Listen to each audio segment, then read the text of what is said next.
Hello everyone र हाम्रो चाहिँ दिवाली बल्ल मेरो चाहिँ स्टार्ट भएको छ हो।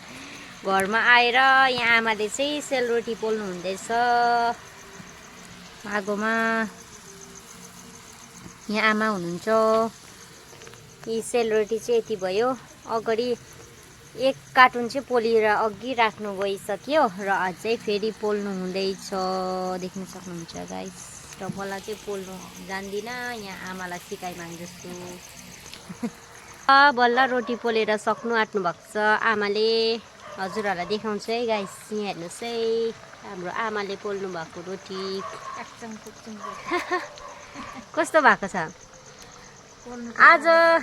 आज घरमा आएर चाहिँ बल्ल तिहार आएको जस्तो फिल भयो मलाई चाहिँ हो, यो सेलरोटीहरू देख्दा हो।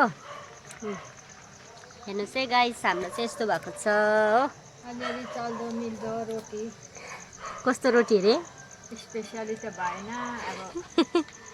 चल्दो मिल्दो भयो भने पनि भइहाल्छ है गाइस। मलाई त यति पनि बनाउनै आउँदैन हो, पोल्नु ट्राई गरेको अलिक राम्रै नहुँदो रहेछ हौ सेपको।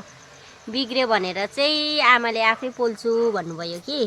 अन्त आमा के भन्नुहुन्छ? लु छिटो भनिदिनु न, ह्याप्पी दिवाली भनेर। ह्याप्पी दिवाली सबैलाई।